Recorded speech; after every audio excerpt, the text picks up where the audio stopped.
The desperate signal. The night sky above the colony world of Velan burned with fire. Ships had fallen from orbit like flaming stones, and the once peaceful city below was nothing more than smoke and ash. Families hid inside broken buildings, their eyes wide with fear, as the sound of enemy war machines echoed in the distance. The Velani were not warriors. They were farmers, healers, and traders. For years they had trusted the great galactic powers to keep peace. But when the raiders came, huge metal beasts from the Zorath Empire, no one lifted a finger to help them. The skies above Velan were filled with black banners of conquest, and the small alien colony knew they would not survive the night. Inside the central hall, Governor Sarai pressed trembling fingers against a cracked console. Her voice was hoarse from shouting orders, but she forced herself to stay calm. "Is the comm relay still working?" she asked. A technician, his face pale and clothes covered in dust, shook his head. "The main tower was destroyed, but the old deep space beacon still functions." The governor's eyes filled with both hope and dread. Everyone in the hall knew what that meant. The beacon was old, ancient even. Left behind from the first settlers, its signal was not selective. It would not only reach their allies. It would reach anyone, but there was no choice left. "Do it," she whispered. "Send the call, now." The technician's hands shook as he activated the beacon. A low hum filled the room as the ancient device came alive. The hall lights flickered, and a strange pulse of energy rippled across the sky. Every starship, every listening post, every wandering signal catcher across the galaxy would hear the desperate cry. "This is Governor Sarai of Velan. We are under attack. Our people are dying. Please, anyone who hears this, help us. I beg you, please help us." The message echoed into the void, repeating over and over. The governor lowered her head, feeling the weight of failure press against her shoulders. She knew the truth. No one would come. The great empires had already abandoned them. The council had declared Velan outside of strategic importance, a polite way of saying they were expendable. But the people in the hall still clung to hope. They looked at the governor with desperate eyes, waiting for comfort. Sarai forced herself to stand tall. "Help will come," she lied, her voice steady even though her heart was breaking. "Someone will hear us. Someone will answer." Outside, the night grew darker, filled with smoke and flame. Children cried quietly in their mothers' arms. Elders prayed in trembling voices, and soldiers with broken weapons stood at the gates, knowing they could not win. Each passing hour felt like a century. The beacon pulsed again and again, carrying their plea across the stars, and somewhere, light years away on a planet most of the galaxy had forgotten, the signal was received. Deep beneath the oceans of Earth, in a hidden listening station, an operator stared at the screen in silence. The signal burned bright. Filled with panic and fear, the operator frowned, then slowly leaned closer. He recognized the pattern, the desperation. It was not the first time Earth had heard such cries. But this one was different. He recorded the message and forwarded it up the chain. Across Earth, the signal spread like fire, reaching military command, then the leaders of nations. In war rooms filled with cold light and harder faces, admirals and generals listened. They heard the desperation, the pleading words of a world begging for mercy. For a long moment, no one spoke. The governor's voice echoed once more through the speakers. "Please, anyone who hears this, help us." The silence that followed was heavier than steel. Every person in that room remembered Earth's own history. They remembered when humanity had cried for help centuries ago, when Earth was weak, when other empires mocked them, when no rescue ever came. They remembered the silence, and they remembered the anger it had left behind. No one said the words, but they all thought the same. The galaxy had ignored Earth once. They would not ignore Earth again. Far away on Velan, Governor Sarai stood by the beacon, her eyes wet with tears as the message continued to echo. Her people waited for an answer that would never come, or so they believed. But out there, past the distant stars, Earth had already heard, and humanity was about to answer, not with mercy, not with soft hands of rescue, but with the roar of warships that carried the weight of every silence the galaxy had ever given them. The desperate signal had been sent, and the galaxy would never forget who heard it. Earth listens in silence. The signal traveled across the void, cutting through dust clouds, broken satellites, and abandoned star lanes until it reached the homeworld of humanity, Earth, the blue planet most aliens still thought of as small, fragile, and unimportant. But deep below the oceans, inside the massive steel chambers of the listening core, humanity heard everything. Every whisper, every coded message, every desperate cry from across the stars. And this one, Governor Sarai's voice, filled with fear and sorrow, echoed louder than any before. The operator at the console swallowed, hard as the words repeated for the 10th time. "This is Governor Sarai of Velan. We are under attack. Please, anyone who hears this, help us." His finger hovered above the record button before pressing it firmly. The message was routed up the chain, rising level by level until it reached the highest chambers of Earth's Defense Council. In a secure war room carved into the mountains of New Geneva, admirals, generals, and world leaders sat in silence as the message played again.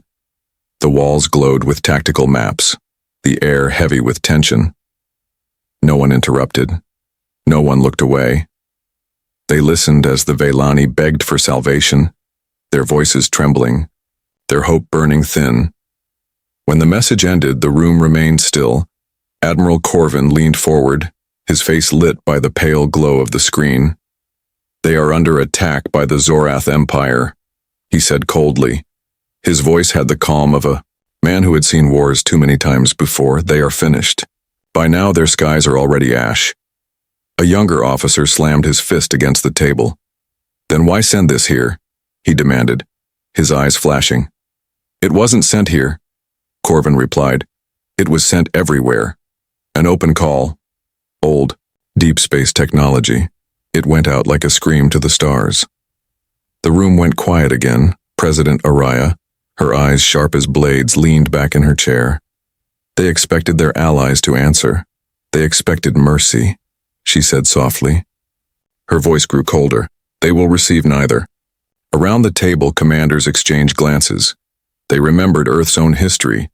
The famines, the wars, the centuries when humanity begged for aid from stronger civilizations, only to be ignored, mocked, or told they were not worth the effort. They remembered when the Council refused to help during the Terran plagues, when no fleet came to drive away the raiders that stripped human colonies bare. Humanity had never forgotten, and humanity had never forgiven. Now the galaxy begged them for rescue. And Earth had to decide. Would they answer as saviors? Or would they answer as death? General Valen stood slowly, his long coat trailing against the polished floor. His voice was steady, deep, a weight pressing into the room. "Every empire ignored us when we cried for help. Every empire let us bleed. Now they send their desperate voices into the dark, expecting someone to save them." He paused, then his eyes hardened like stone. "Earth is not a savior. Earth is a reckoning." The word struck the Council like a hammer. No one disagreed. They all knew what was coming. They had been preparing for years, building their fleets in silence, sharpening their weapons in the shadows of forgotten shipyards. The galaxy thought Earth was quiet, but Earth was only waiting. "Prepare the fleets," Admiral Corvin ordered, his tone final. "Every carrier, every dreadnought, every strike wing, ready them. If the signal cries for help, then Earth will answer, but not as they expect." Screens across the war room lit up. Rows of ships came alive, towering human war machines designed not for mercy, but for total destruction. Engines roared, reactors hummed, and hangars filled with the sound of boots striking steel. Men and women, in black uniforms, marched with calm faces, carrying weapons that gleamed under harsh lights. This was not a rescue mission. This was judgment. Back on Velan, Governor Sarai watched the horizon burn. She clutched the old beacon like a lifeline, her voice cracking as she whispered, "Please, someone, anyone." She did not know that her words had already reached the one species that would never forget betrayal. She did not know that her cry had awakened a storm. On Earth, the decision was made. The silence had ended, The galaxy would soon learn the cost of ignoring humanity, and in the great war rooms of New Geneva, a final command was spoken: send the Deathworld fleet. The fleet awakens far beneath Earth's oceans in the shadow of cold steel hangars. Titans slept. For decades, the Deathworld fleet had waited in silence, its engines dark, its weapons hidden under layers of secrecy. The galaxy thought humanity had chosen peace, that Earth had gone quiet. But the silence was never weakness, it was patience. Now the patience was over, now the storm was waking. In Dockyard 9, the first ship stirred, the carrier Iron Resolve, a vessel the size of a floating city, powered to life. Its reactor roared like thunder under the sea, lights blazing across its armor. Crew rushed to stations, thousands of men and women strapping into seats, running along endless corridors, their boots striking steel in rhythm. From every hidden base, from the deserts, the mountains, and the orbital yards above Earth, the fleet came alive. Engines flared, weapons locked into place, drones unfolded like mechanical wings. This was not a fleet of saviors. It was an army, forged from every scar humanity had endured. Every ship bore markings of old battles, names carved into their hulls to honor colonies that had been abandoned long ago. Admiral Corvin stood on the command deck of the flagship Vengeance Eternal. The ship stretched miles long, bristling with cannons and railguns that could tear moons apart. His face was stone, his eyes sharp as blades. "Status?" he asked, his voice cutting through the chatter. "All squadrons report ready," came the reply. "Carriers fueled, strike wings armed. Dreadnoughts are on standby for hyperspace jump." Corvin nodded slowly. "Good. Today the galaxy will remember us. They will remember Earth not as the planet they mocked, not as the world they ignored, but as the Deathworld." On the training decks, young soldiers stood shoulder to shoulder, their armor gleaming black. They were not afraid, for fear was burned out of them long ago. Each had grown up with stories of the silence, stories of when humanity cried for help, and no one came. Now each soldier swore that no human cry, no human wound would ever be ignored again. They would fight not only for Earth but for vengeance. The fleet began to rise. From ocean docks, massive gates opened and water boiled as ships emerged. From mountain caverns, hidden hangars split open, unleashing sleek destroyers and stealth cruisers. From orbital stations, weapons platforms came online, forming a shield of firepower above the planet. Billions of people watched from cities below as their sky filled with steel and light. Children pointed at the massive ships, there, eyes wide, while old veterans wept quietly, knowing what it meant. Earth had been silent for so long. Now the silence was broken. Across the galaxy, listening stations picked up the movements. Alien analysts stared in disbelief as thousands of human warships aligned for jump. Messages filled council chambers, empires whispering in fear. What is Earth doing? Where are they going? But no answer came. The humans told no one.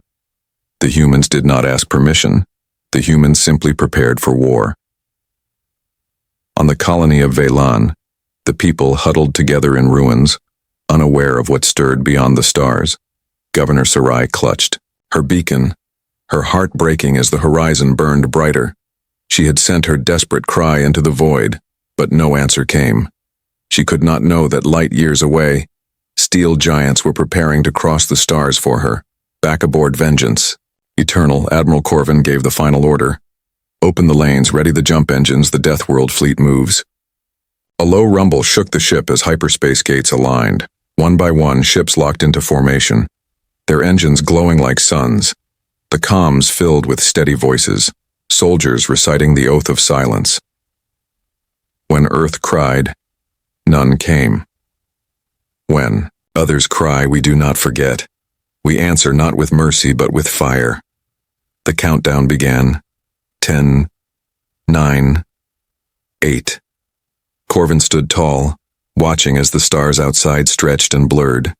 7, 6, 5.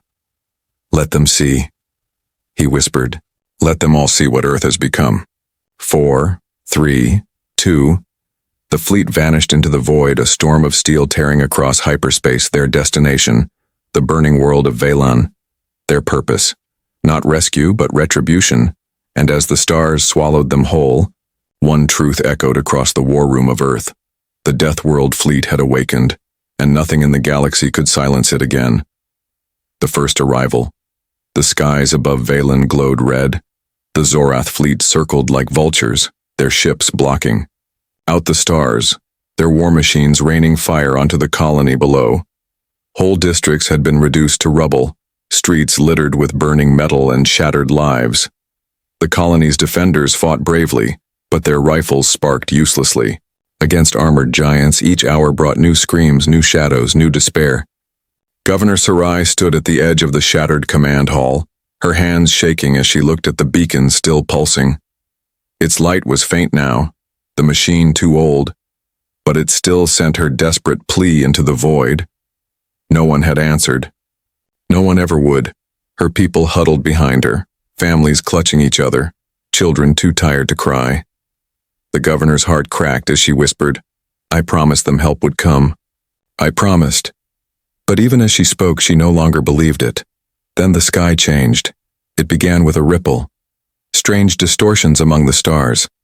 The Zorath ships adjusted their positions, confused. Engines roared, scanners flickered. Then, suddenly, the void tore open. Space itself split apart as the first human warship emerged. It was colossal, a mountain of steel and fire, its shadow swallowing the battlefield below. Its hull bore scars from countless battles, its cannons bristling with silent promise. Behind it, more followed. Carriers, destroyers, dreadnoughts, each, one rising from hyperspace like a predator returning to the hunt. The Velani looked up, their eyes wide. At first, they thought it was more enemies, some even screamed, clutching their children tighter. But then the banners unfurled, black and silver, marked with Earth's crest. The humans had come.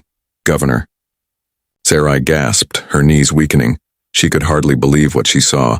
They answered, she whispered, her voice trembling.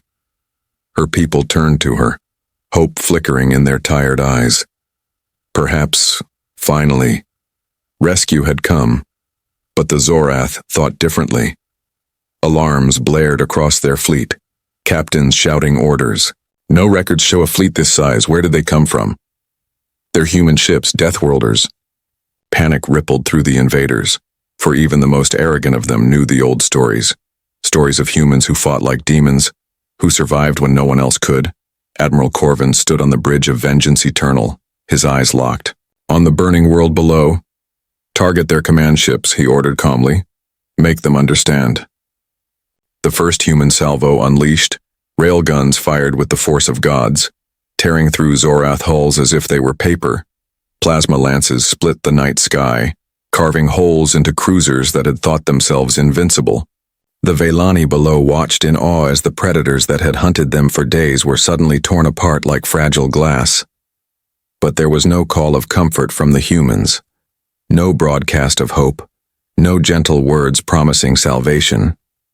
Only the thunder of weapons, only the fire of vengeance.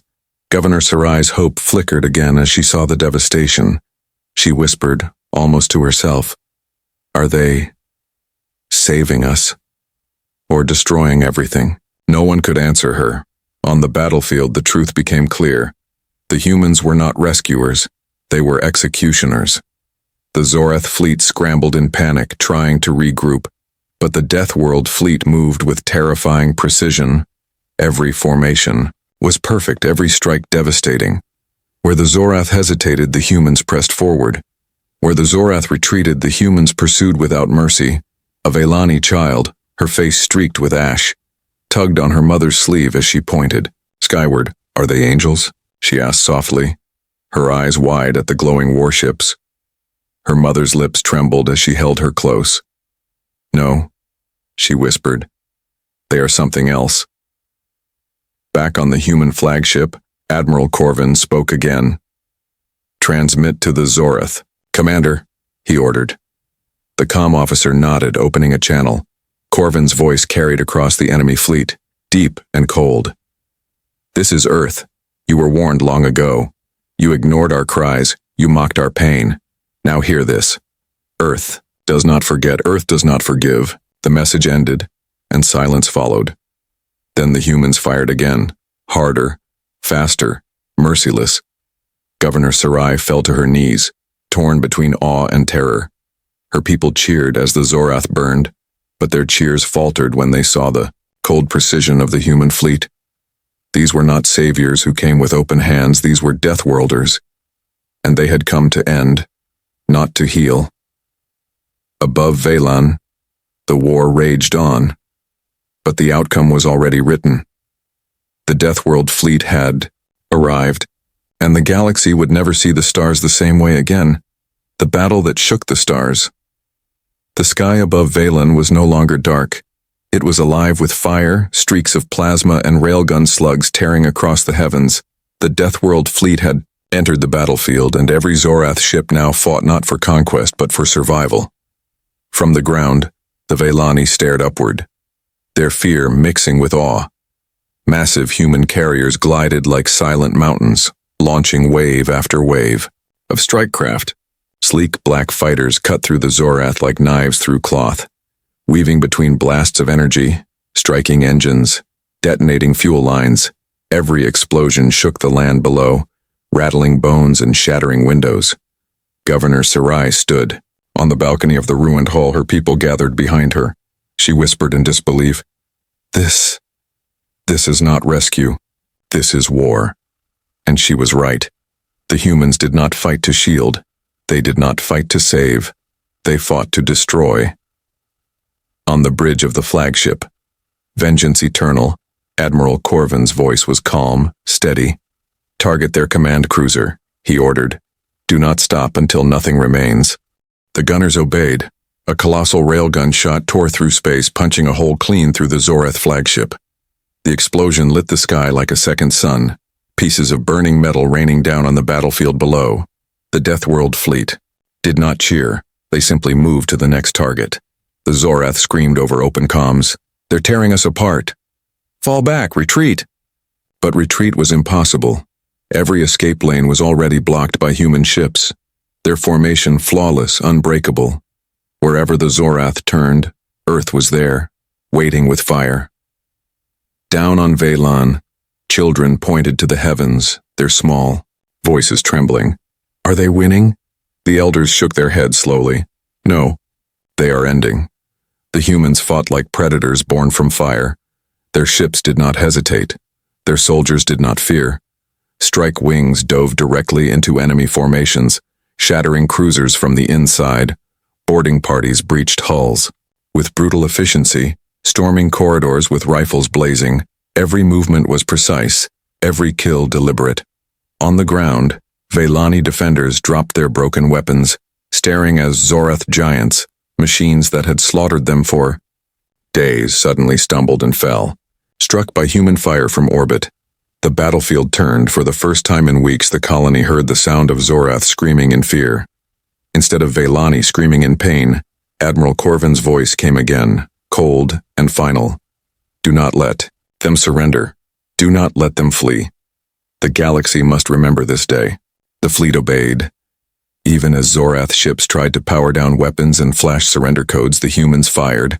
One by one, the invaders vanished in firestorms, their cries silenced by the roar of human guns. Governor Sarai covered her mouth, her eyes wet with both horror and relief. She wanted to cheer, to thank them, but something in her heart knew. This was not kindness. This was vengeance. The Velani cheered anyway, tears streaming down their faces. To them, survival was enough. But the governor whispered to herself, "They are not saving us. They are warning the galaxy." High above, the battle raged like a storm of steel and blood. The Deathworld fleet moved as one, engines burning white, weapons striking with merciless rhythm. The stars themselves seemed to shake under the fury of humanity unleashed. In the middle of the chaos, Admiral Corvin stood silent, watching the destruction unfold. This was not victory.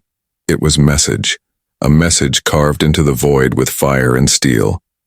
When Earth comes, there is no mercy. The final Zorath cruiser tried to flee, engines straining as it broke formation. Corvin's eyes narrowed. Destroy it, he ordered.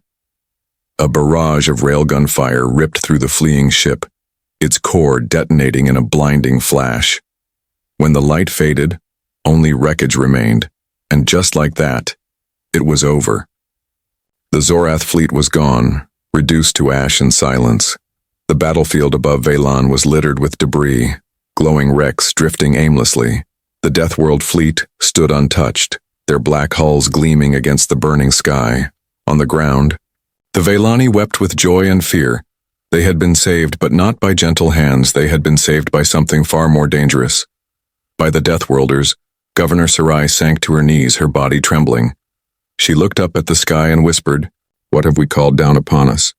And above her the fleet remained in formation, silent, watching. No messages of comfort, no promises of peace. Only the silent reminder that Earth had heard their cry and answered it with fire. Mercy or message. The battle was over, above Velan. The sky was littered with glowing wreckage, fragments of the once mighty Zorath fleet drifting silently. Fires burned across the horizon, but the guns had gone quiet. For the first time in weeks, the colony was no longer under attack. The Velani stepped out of their shelters, their eyes wide as they looked up at the enormous human ships blotting out the stars. At first they cheered, their voices raw with joy. They had survived against all odds. But as the minutes passed, their cheers faded into uneasy silence. The Deathworld fleet did not land, did not send healers, did not broadcast words of comfort. They simply hung in the sky like a wall of judgment. Governor Sarai stood at the balcony of the ruined hall, staring upward. Her voice was hoarse as she whispered, "Why don't they speak? Why don't they answer us?" No one around her knew what to say. Finally, a signal came through. Her comm officer gasped, "Governor, it's them." The hall fell silent as a voice filled the air, deep, cold, and steady. "This is Admiral Corvin of Earth," the voice said. "You called for help. You begged for rescue." And Earth answered. Tears filled Sarai's eyes, hope flickering for the first time. She reached for the console, her hands shaking. "Thank you," she said, her voice breaking. "You've saved us. You've saved my people." There was a pause, long enough to make her heart sink. Then Corvin's voice returned, harder this time. "No," he said. "We did not save you. We ended them." The hall went cold. Every Velani froze, staring at the console in disbelief. Sarai swallowed hard, trying to find her words. "But why? You could have taken prisoners, forced them to retreat. Why destroy them all?" Corvin's voice was like stone. "Because rescue is weakness. Because mercy is forgotten. When Earth cried, no one came. When Earth bled, no one cared. We remember." The governor felt her chest tighten, her throat dry. "You mean, you fought not for us, but for yourselves?" "For Earth," Corvin corrected, his tone unchanging. "You asked for rescue, but Earth does not rescue. Earth ends threats. That is our mercy. That is our answer." The words rippled through the hall like a blade cutting air. Some Velani bowed their heads in gratitude, still clinging to the relief of survival. Others trembled with fear, realizing what kind of power they had summoned. Sarai forced herself to speak again, her voice trembling. "What will you do now?" There was another pause. Corvin's answer was colder than the void itself. "We will leave," he said. "But remember this. When Earth answers, it is not for kindness. It is for silence, and the galaxy will learn." The channel closed. The comms falling back into static.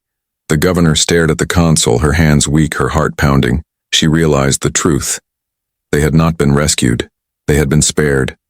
Outside, the people of Velan wept with relief, cheering weakly once more. But in their cheers there was unease, a quiet fear that would never leave them. For now they knew. The humans were not saviors. They were something else. Something the galaxy had never faced before. On the flagship Vengeance Eternal, Admiral Corvin stood silently on the bridge. His officers awaited his next command. "Admiral, should we send aid teams to the surface?" one asked carefully. Corvin shook his head. No, they must understand. Aid breeds dependence. Fear breeds respect. The message is more important than their comfort. The officers obeyed, their faces grim but loyal. They too remembered Earth's silence centuries ago, and they too swore it would never happen again. Deathworld fleet shifted formation, engines glowing as they prepared to depart. The wreckage of the Zorath still burned. A warning carved into the sky for all to see. Governor Sarai watched as the black ships rose higher, leaving her world behind. Her people cheered, but she could not join them. Her heart was heavy, her voice a whisper only she could hear. We called for rescue, and we called down judgment instead. Above her the humans vanished into hyperspace, and the galaxy shivered, for their message was clear. The galaxy's new fear. The Deathworld fleet vanished into hyperspace, leaving only silence behind. The skies of Vaylon were still lit with burning wreckage, the last remains of the Zorath fleet drifting like broken bones. On the ground, the Vaylani wept, half with joy, half with dread. They had survived, but what had come to their aid was not mercy. It was something else, something colder. Governor Sarai walked among the survivors, her steps heavy. Everywhere she looked, people clutched, one another whispering the same words. The humans came. The Deathworlders saved us, but when she met their eyes, she saw fear behind their smiles. They had not been rescued, they had been spared. That night when the fires cooled, Sarai stood alone at the beacon tower. She touched the cracked console, her reflection trembling. In the broken glass, her message had reached the stars and the answer had come, but she wondered if she had doomed her people to a new kind of danger. What have I brought upon us? She whispered into the dark. No one answered. Far across the galaxy, the news spread like wildfire. Merchant fleets carried fragments of the battle recordings. Pirates spoke of the Zorath's screams as they were torn apart. Every council chamber, every palace, every war room replayed the same message Admiral Corvin had sent. Earth does not forget. Earth does not forgive. The words shook empires to their cores. The proud Draylans, who once laughed at humanity, sat in silence, their leaders pale. The Kael Dominion, who had ignored Earth's pleas centuries ago, recalled every act of neglect with cold dread. Even the mighty Galactic Council, which once dismissed Earth as irrelevant, held emergency meetings behind sealed doors. What are they now? One chancellor whispered. Not saviors. Another replied, her voice trembling. Not conquerors either. Something worse. Something patient. Fear spread faster than light. Trade routes slowed. Colonies whispered in markets. Smugglers told stories by firelight. The galaxy had a new legend. The Deathworld fleet, not a fleet of hope, but of judgment. A fleet that answered distress calls with silence and fire. On Earth, the people celebrated quietly. Screens across the planet showed images of the returning fleet, their black hulls glowing against the sun. Children waved flags, veterans saluted. For them, this was not cruelty. It was justice. For generations they had remembered the silence when no one came to help. Now the galaxy remembered Earth. In the great war halls, Admiral Corvin stood before his commanders, his face calm, his eyes like iron. The message is sent, he said simply. The galaxy knows. They will think twice before ignoring Earth again. A younger officer hesitated. Sir, what if they hate us for it? Corvin's lips curled into something between a smile and a shadow. Let them hate. Fear lasts longer than gratitude. Mercy fades. Fear does not. The officers bowed, understanding. Humanity would not rule the galaxy with kindness. They would rule with memory, with scars. Back on Vaylon, the people rebuilt. But every time a child looked at the stars, they whispered stories of the black ships. Some called the humans heroes, others called them monsters. But everyone agreed on one truth. If Earth comes, there is no escape. Governor Sarai stood at the edge of the rebuilt square, her eyes on the horizon. She listened as her people prayed, sang and worked. They owed their lives to the Deathworlders, yet their hearts carried unease. Would Earth ever come again? And if they did, Would it be to rescue or to silence? Her thoughts were broken by a child tugging her hand. "Governor," the little girl said softly. "Will the humans come back?" Sarai looked down, her heart heavy. She forced a smile, though her voice was barely a whisper. "Yes. But pray, they never do." And across the stars in every council, every empire, every shadow of power, the same whisper spread, one single truth that carried fear into the bones of every race. When the signal goes out, and Earth answers, it is already too late.